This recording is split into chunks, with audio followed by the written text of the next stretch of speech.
James M. Giunta, my friend, and he owns Transformation Hypnosis. He is a certified hypnotherapist and has been so for 16 years. He lives here in Phoenix, real close.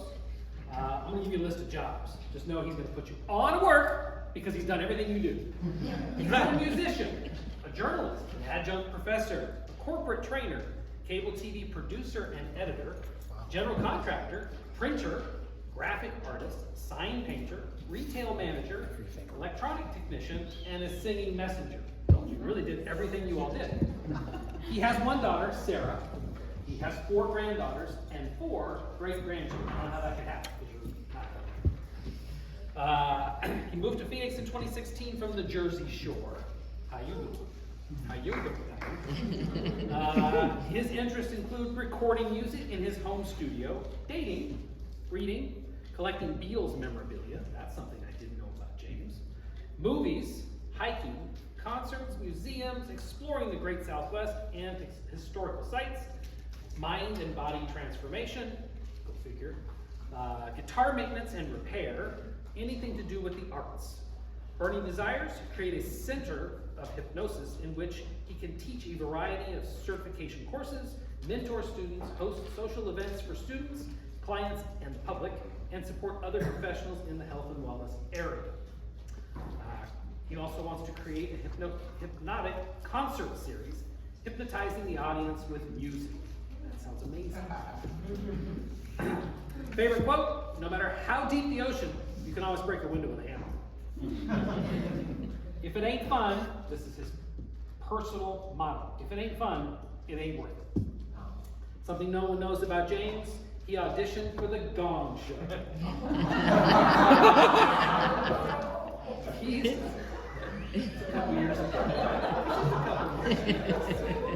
No, we all know what the Gong Show was. Google it, okay? His keys to success. Do more than what is required. I give you James M. Giunta.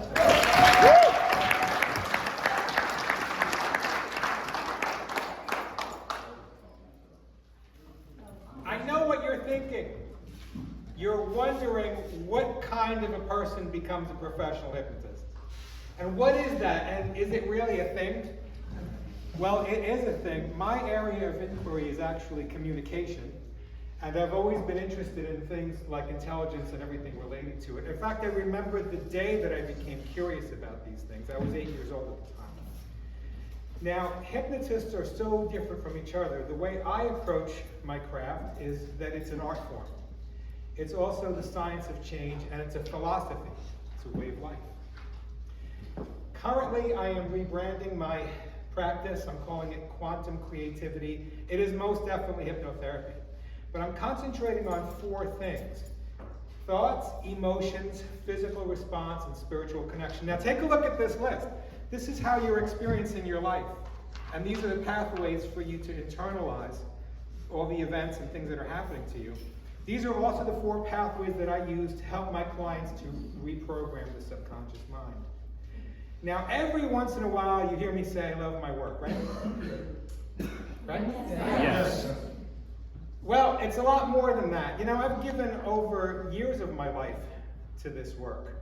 I've studied, researched, taken classes, taught classes, worked with clients, gotten their feedback, invented new processes, procedures, techniques, approaches to this. And I'm not some guy who's working a business and then in my part-time spouting positivity and affirmations and aphorisms. That's not what I do. The work I do is the life I have.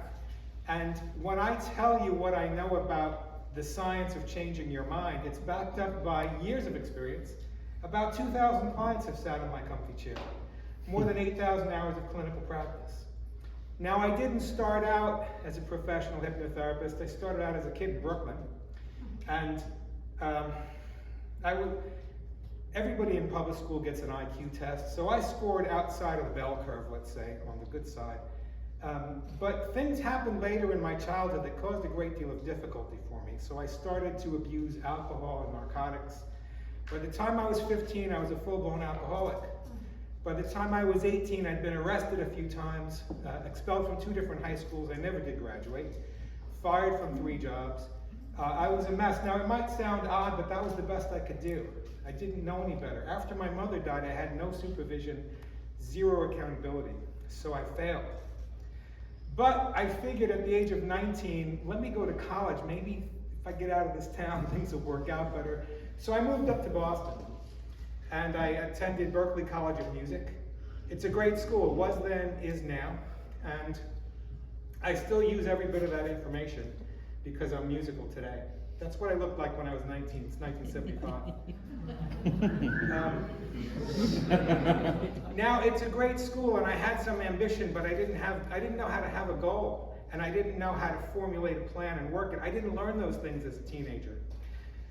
And I didn't realize what a great opportunity it was, so I dropped out. After 2 years, I moved to the Bay Area in California. Things didn't get much better in California, although I admit I had some good parties and good adventures. You know, being an alcoholic is fun a little bit of the time. So by the time I was 29, though, I was breaking down, you know. At age 29, I was homeless, jobless, destitute. I had physical symptoms, you know, I had gut pain. I couldn't see colors. And my short-term memory was shot. I could barely keep up a conversation with you. So please do not clap for this next part, okay? When I was 30, on my 30th birthday, I was back in New York City in a meeting, bewildered, wondering how am I going to live my life without drugs and alcohol? But eventually I learned it. Now, I was 30 at the time. I just turned 68. If you do the simple arithmetic, don't clap for this. I've been clean and sober one day at a time continually for 38 years. Now, why in the world would I mention all of this personal information? I have a couple of reasons for it. For one thing, I'm not embarrassed by it. I like who I am. I'm very comfortable with the life I have. The other thing is that I know that if I'm authentic with you all the time, everything's going to work out great. And I'll be attracting the right people into my life and into my practice. But most importantly, when you refer a client to me, that person is expecting me to help them change their subconscious mind. And I want you to know I've been on that journey for a long time. I had to change everything about myself if I wanted to live. So that's what I did. After a couple of years of being sober, I was able to finally get my brain clear enough to go to a university. I earned a journalism degree, and then I went on to get a master's degree in communication. That is the study of how humans interact with each other. That led me to become curious about influence and persuasion and motivation. It's a very short hop from there to hypnosis. So I became certified by the National Guild of Hypnotists and other organizations. And I'm also qualified to teach just about anybody how to be a hypnotherapist. Here are some of the things that clients present when they come into me. These are the things that are bothering them. We call that the initial complaint. Most of the time it has something to do with fear. Something happened to them, or they adopted a thought that's just not helpful. They also come to me with all kinds of annoying habits: biting, picking, scratching, peeling, pulling hair. Now here is one of my unique value propositions. I record the session every time, and then I provide the session to my clients so they can listen to it at night and reinforce the hypnotic suggestions. I need my clients to come for a few sessions. It's not a set it and forget it thing. We need time for the subconscious to retrain and get conditioned. I don't remember everybody who sat in my chair. It's been a lot of people.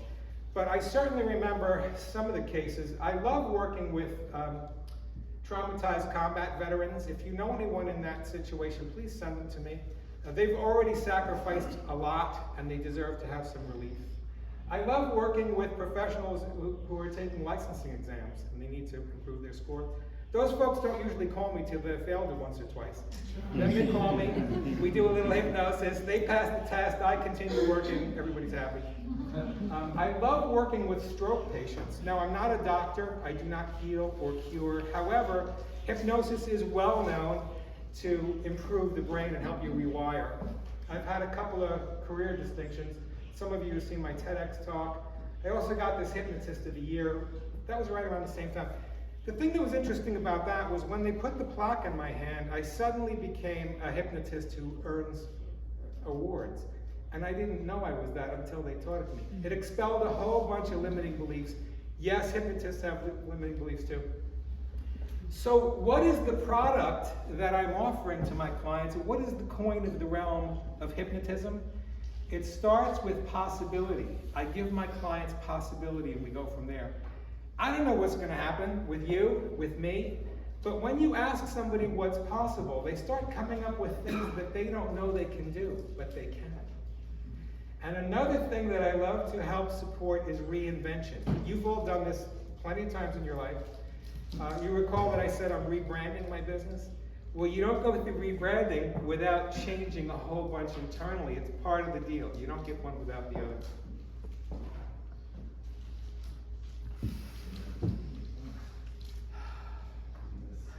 My target market currently is people who are successful, who want to become more successful. They're resistant to it, or they just need a good idea. But that's my sweet spot. Now I can help people with a whole bunch range of issues, but this is what I'm doing now. If you know someone who can use my services, ask them, if not now, then when? Just have them call me. It won't cost them anything to talk to me for 15 minutes. Now I do want to acknowledge a few people who took time out of their day to be here, and they're not members of the chapter. So I would like to acknowledge Lisa Quirin, is a brand Lisa's working on my latest book project. It's looking beautiful. Lisa, I couldn't do it without you. I love you for being here. Thank you. Molly Kadari is absolutely one of the best musicians I've ever worked with. Together, we're creating this hypnotic concert series. It's coming up in a month. I'll let you know. You're all invited. And then I would like to acknowledge Dr. Kelly Glenn, who came all the way from Palm Springs to be here. And now you know who my therapist is.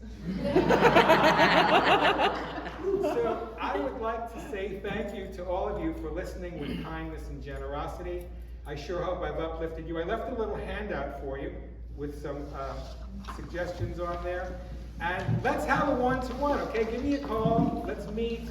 Maybe I'll buy the coffee if I like you.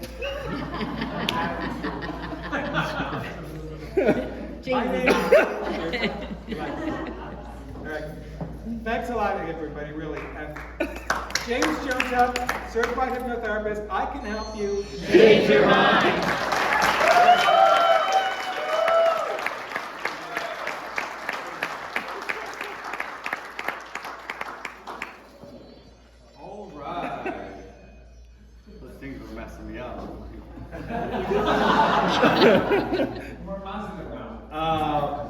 If you'd like to find out more about James Giunta with Transformation Hypnosis, please schedule a one-to-one. James, fantastic presentation. BiltMORE Power, please take a moment and acknowledge